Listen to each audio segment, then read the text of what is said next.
दोस्तों बात करते हैं आरआरबी के सीबीटी स्टेज वन के बारे में। क्या क्वेश्चन आएंगे, कितने महीने का ड्यूरेशन है और कौन से सिलेबस को स्टडी करने में बेनिफिशियरी रहेगा हमारे लिए। तो सीबीटी वन होगा टोटल 90 मिनट का, यानी आपको मिलेंगे 1.5 आवर। ठीक है। नंबर ऑफ क्वेश्चन की अगर हम बात करें तो नंबर ऑफ क्वेश्चन होंगे 100। ठीक है। सीबीटी वन में जो क्वालिफाई करेगा वही सीबीटी टू के लिए एग्जाम में बैठेगा, सीबीटी टू के एग्जाम में बैठेगा। सीबीटी टू का सिलेबस और सीबीटी वन का सिलेबस यानी कंप्यूटर बेस्ड टेस्ट आरआरबी का कुछ डिफरेंट है। सीबीटी टू में कुछ चेंजेस हैं, सीबीटी वन में कुछ जनरल चीजें हैं। मैं आपको बताते चलता हूँ क्या क्या चीजें। इसमें पहला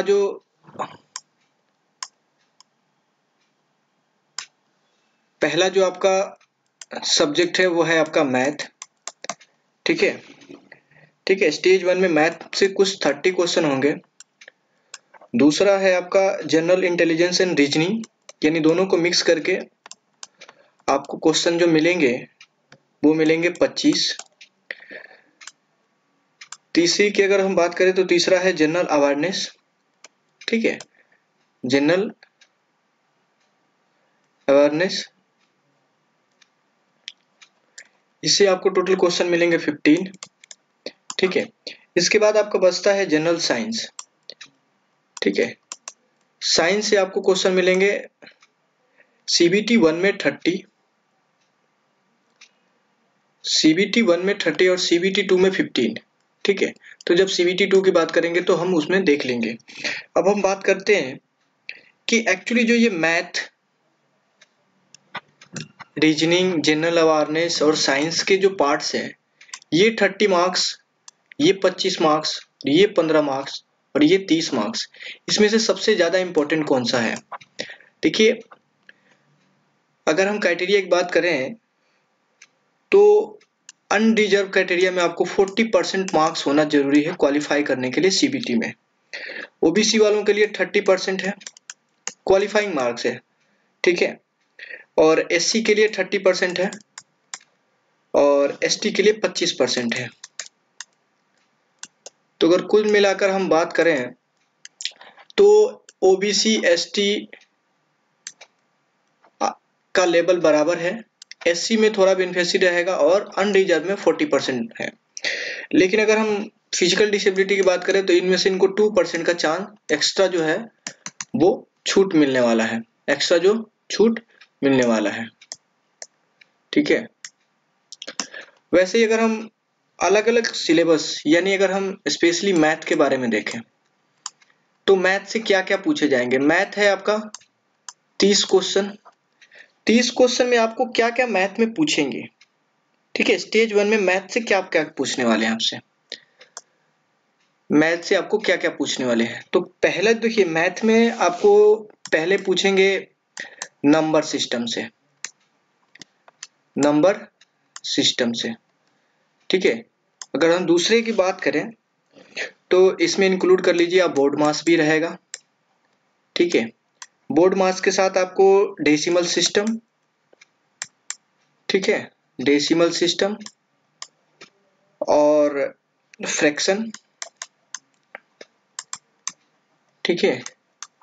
फिफ्थ की अगर हम बात करें तो आपका फ्रैक्शन एलसीएम हो जाएगा, इसी में एलसीएम एंड एचसीएफ। ठीक है। 6 नंबर पे अगर हम बात करें तो ratio and proportion, ratio and proportion हो जाएगा। ठीक है। उसी में अगर हम आगे चले तो आपका कुछ क्वेश्चन परसेंटेज, अगर ऐसे ही अगर हम आगे बढ़े तो मेंसुरेशन से भी आएंगे। ठीक है। मेंसुरेशन भी होगा। वैसे ही अगर आगे की हम बात करें तो टाइम एंड जो डिस्टेंस वाला जो पार्ट है,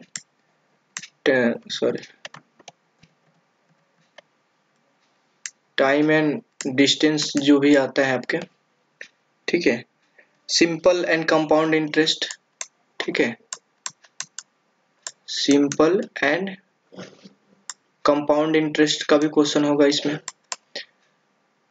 नंबर 11 की अगर हम बात करें तो profit and loss, profit and loss. 12 की अगर हम बात करें जो पीछे के हिसाब से देखा जाए अलजेब्रा।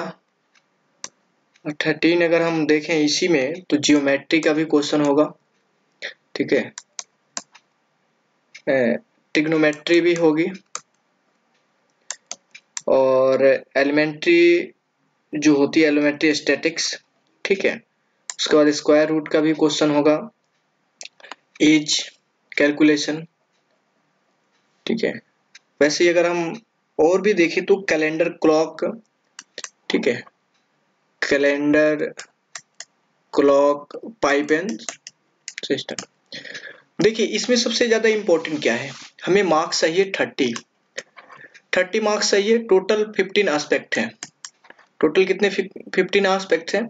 एक number system, BODMAS, decimal, fraction, LCM, ratio, percentage, mensuration, time, simple interest, profit, algebra, geometry, trigonometry and square root and और जो भी एस्पेक्ट हैं, कैलेंडर हो गया, क्लॉक हो गया, पाइप एंड सस्टेन सिस्टम, यानी टोटल मिलाकर 15 से 16 एस्पेक्ट हैं। देखिए जैसा एग्जाम होता है, जिस कैटेगरी का एग्जाम होता है, टारगेट उसी पे किया जाता है। सपोज रेलवे का हम एग्जाम दे रहे हैं, जेई का लेवल है, तो उस जेई के लेवल में हमारे उसी चीज पे फोकस करना होगा जो हमारे लिए इंपॉर्टेंट है। तो पहला नंबर सिस्टम आपके लिए इंपॉर्टेंट है, ठीक है। एलसीएम एचसीएफ में कुछ ज्यादा वो नहीं है, ठीक है। फ्रैक्शन में भी ज्यादा प्रॉब्लम नहीं है, प्रॉब्लम आती है आपको रेशियो में, रेशियो है, परसेंटेज है, ठीक है। इधर आपका टाइम एंड डिस्टेंस हो जाएगा, प्रॉफिट एंड लॉस हो जाएगा, प्रॉफिट एंड लॉस हो जाएगा, ठीक है। अलजेब्रा का भी क्वेश्चन होता है और सबसे ज्यादा फोकस जो रहेगा इन दो चीजों पे रहता है रेलवे का, ठीक है। इन दो चीजों पे रहता है रेलवे का फोकस। तो हमारे पास 10 एस्पेक्ट हैं, यानी 10 एस्पेक्ट को अगर हम कवर करने की कोशिश करें तो हमारे पास 10 एस्पेक्ट का मतलब हो जाएगा, अगर हम 5 एस्पेक्ट एक बार में कवर करते हैं 1 आवर में, तो 2 घंटे का क्लास है मैथ का। रिवीजन अपने हिसाब से है लेकिन 2 घंटे का क्लास है। अगर हम कहीं स्टडी भी करने जा रहे हैं किसी कोचिंग में भी तो 2 घंटे का क्लास है, यानी 30 मार्क्स चाहिए। तो हमें कम से कम यहां से 20 मार्क्स का टारगेट रखना होगा मैथ से। मैथ से हमको 20 मार्क्स को रखना होगा, ताकि हमारा जो 40% वाला जो एस्पेक्ट है यहां से कवर हो जाए, ठीक है। 20 मार्क्स मैथ से रखना चाहिए हमें, मेरे हिसाब से। आगे बढ़ते हैं। तो मैथ से हमने क्या किया, मैथ को हमने टारगेट किया कि भैया 30 में से 20 को एक्सपेक्ट करना है, और कौन कौन सा टॉपिक हमारे लिए बेनिफिशियरी रहेगा, ठीक है। अब बात कर लेते हैं कुछ जनरल इंटेलिजेंस और रीजनिंग की, ठीक है। तो जनरल इंटेलिजेंस, ठीक है, जनरल इंटेलिजेंस एंड रीजनिंग, ठीक है। अगर हम रीजनिंग की बात करें तो देखिए तो बहुत ही बड़ा ब्रॉड सब्जेक्ट है, बहुत ही ज्यादा ब्रॉड सब्जेक्ट है, और इसमें माइंड की तो समझ लो आप 100%, जिसका तेज है वही इसमें आगे निकाल सकता है। तो टोटल एस्पेक्ट अगर हम देखें तो रीजनिंग से हमको दोनों मिला के 25 मार्क्स के क्वेश्चन पूछे जाएंगे, 25 मार्क के क्वेश्चन पूछे जाएंगे। तो ये 25 मार्क्स का क्वेश्चन जो है हमको आएगा एनालॉजी, ठीक है, नंबर एंड सीरीज से भी आएगा, नंबर एंड सीरीज। अगर वैसे ही अगर हम बात करें तो कोडिंग डिकोडिंग,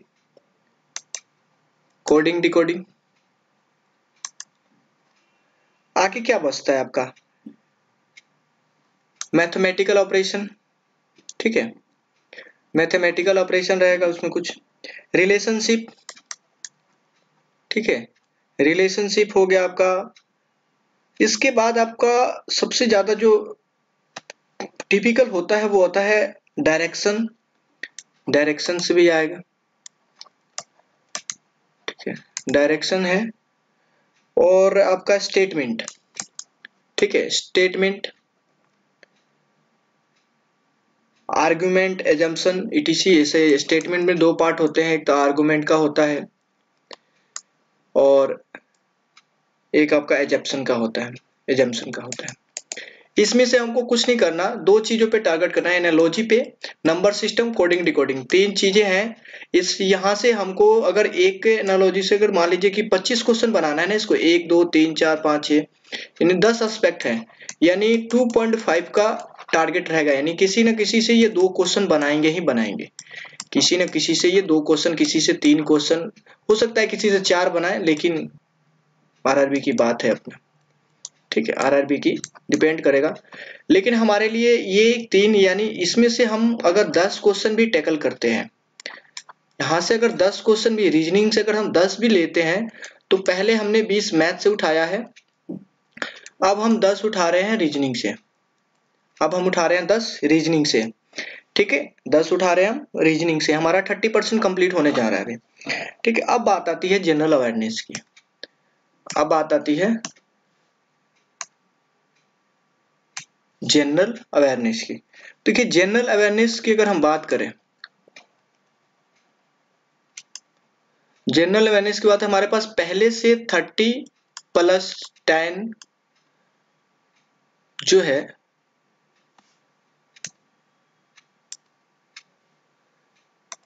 पहले जो है मैथ में हमने कितने लिए थे, मैथ में हमने 20 का एस्पेक्ट लिया था, ठीक है, सॉरी मैथ में हमने 20 का एस्पेक्ट लिया था, 30 में से 20 का प्लस 10 का, हमारे पास 30 का एस्पेक्ट हो गया है। जब 30 का एक्सपेक्ट हो गया है, यानी टोटल जो यहाँ पे है, हमने 20 मैथ से 10 रीजनिंग से उठा लिए, 30 मार्क्स का क्वेश्चन हमने अपने हिसाब से ले लिया है। जनरल अवेयरनेस की अगर हम बात करें, तो इसका अगर सिलेबस की अगर हम बात करें, तो सिलेबस में देखिए क्या क्या आता है। जनरल अवेयरनेस के सिलेबस में पहला तो टारगेट रखिए करंट अफेयर्स, इसका कोई लिमिटेशन नहीं है, करंट अफेयर्स।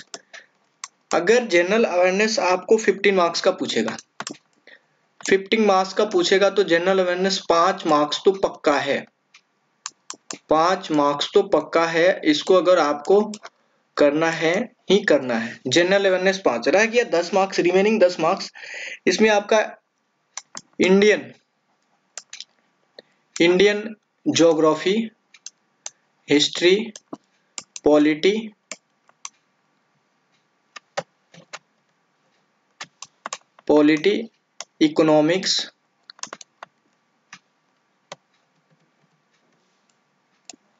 इकोनॉमिक्स, ठीक है, ये रहेंगे। अब देखिए अगर हम हिस्ट्री की बात करें, तो सबसे ज्यादा फोकस आरआरबी का रहता है फ्रीडम स्ट्रगल पे, सबसे ज्यादा किस पे रहता है, फ्रीडम स्ट्रगल पे, ठीक है, फ्रीडम स्ट्रगल पे। अगर वैसे ही अगर हम पॉलिटी की हो गई, देखिए पॉलिटी में ये ज्यादातर फोकस करता है कॉन्स्टिट्यूशन पे, ठीक है, सबसे ज्यादा किस पे फोकस करता है, ये कॉन्स्टिट्यूशन पे। इकोनॉमिक्स में बजट पे फोकस करता है, ये सबसे ज्यादा क्वेश्चन बजट से आता है, ठीक है, सबसे ज्यादा जो क्वेश्चन आता है बजट से आता है, तो ये ध्यान में रखने वाली बात है। अब अगर हम 5 मार्क्स हमारा बच गया, रिमेनिंग हमारा 10 मार्क्स बचता है। 10 मार्क्स में अगर हम जियोग्राफी को छोड़ दें, ब्रॉड है, हिस्ट्री हमारा हमेशा पढ़ा हुआ रहता है, तो 2-3 मार्क्स का मिस से आराम से कंक्लूड कर सकते हैं, तो 10 to 12 मार्क्स का हमारा कंक्लूजन होगा। अब आती है जो हमारा इन्वायरमेंटल इशू है, हर एक समय में कुछ ना कुछ देश के अंदर इशू चलते रहते हैं, कुछ ना कुछ इशू चलते रहते हैं, इन्वायरमेंटल इशू। इन्वायरमेंटल इशू की अगर हम बात करें, तो ज्यादा ना भी करें कुछ भी, बस देखना है इस चीज को, आएगा तो ठीक है, नहीं आएगा कोई बात नहीं है।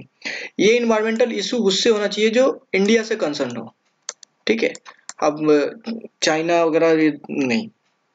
हाँ, अगर सबसे ज्यादा इंपॉर्टेंट है इन्वायरमेंटल इशू वर्ल्ड का, अगर कोई ऐसा क्राइसिस वगैरह है, तो वो डिपेंड करता है। बात आती है स्पोर्ट्स की, स्पोर्ट्स में भैया 3 चीजें हैं,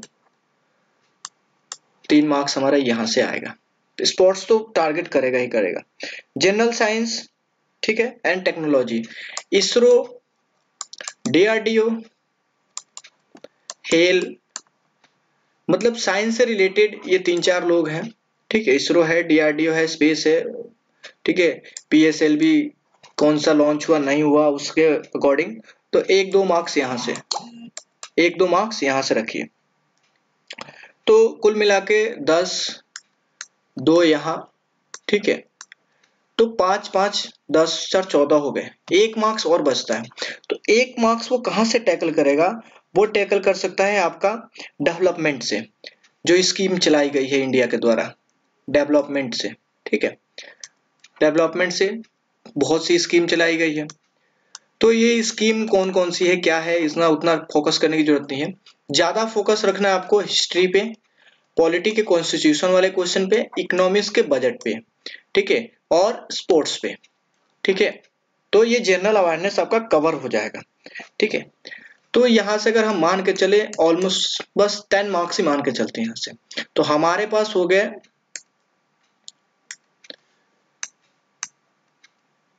20 + 10 + 10। अब बात आती है जनरल साइंस की, ठीक है, अब बात आती है जनरल साइंस की। तो जनरल साइंस में उन्होंने क्लियरली मेंशन किया है कि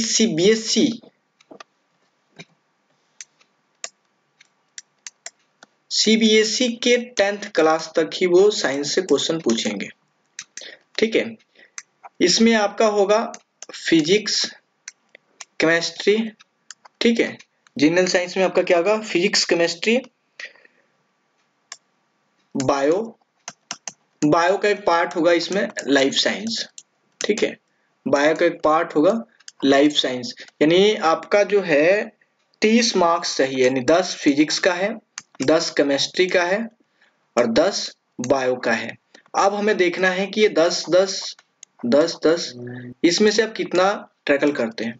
तो कि फिजिक्स में ट्राई कीजिए 4 का, 4 का और 4 का, टोटल 12 मार्क्स यहां से आपको कैसे भी करके ले आने हैं, ठीक है, टोटल कैसे भी आपको कितने लाने हैं, 12 मार्क। इस सेक्शन से आपको 4 मार्क्स चाहिए, इस सेक्शन से आपको 4 मार्क्स चाहिए। टोटल आपका हो गया 20 मैथ, ठीक है, 10 रीजनिंग, 10 आपका जनरल अवेयरनेस और 12 मार्क्स आपका जनरल साइंस जीएस। टोटल आपके बनते हैं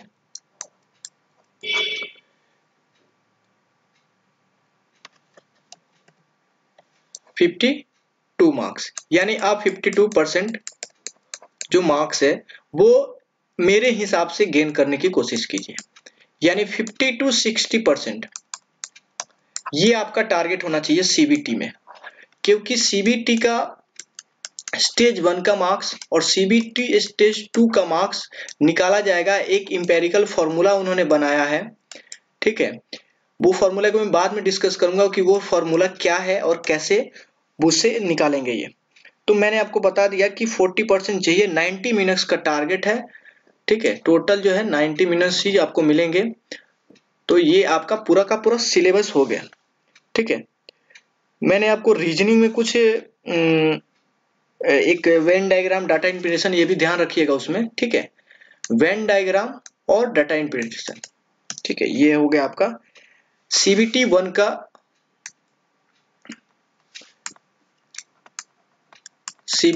का सिलेबस, ठीक है। तो आपको गेन करने हैं 20 + 10 + 10 और +12 math, GA, reasoning and GS. तो ये आपके हो जाएंगे।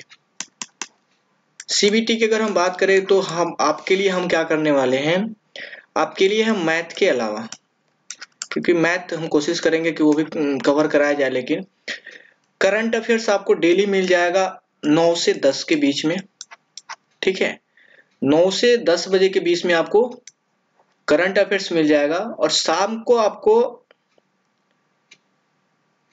5 से 6 के बीच में ये आपका जनरल साइंस का एमसीक्यू का एक टेस्ट या फिर ऐसे बोल दीजिए कि क्वेश्चन आंसरिंग चलेगा। ये इसमें मैं मिक्स करके रखूंगा आपका history, geography and polity as well as sports also. ठीक है, स्पोर्ट्स आल्सो। तो ये हो गए आपके बेसिक्स जो आपको 5 से 6 के बीच में हमारे साथ रहना है। चैनल का नाम AR मंजीत गुप्ता। ठीक है, करंट अफेयर्स 9 से 10 डेली का डेली मिल जाएगा आपको। ठीक है, 9 से 10 बजे आप हमारे साथ जुड़े रहिए। और आगे आपसे कुछ नहीं कहना, बाकी आपके ऊपर डिपेंड है। क्या डिपेंडेंट है? ये एंड ये, क्योंकि ये जरूरी है आपको 9 से 10 का नोटिफिकेशन के लिए और ये 5 से 6 के नोटिफिकेशन के लिए। ये PM और ये AM। और भी कुछ चाहिए तो इसके लिए आप हमें सपोर्ट कर सकते हैं ये करके। और भी कोई जानकारी चाहिए तो हमें आप कमेंट कर सकते हैं। थैंक यू सो मच दोस्तों।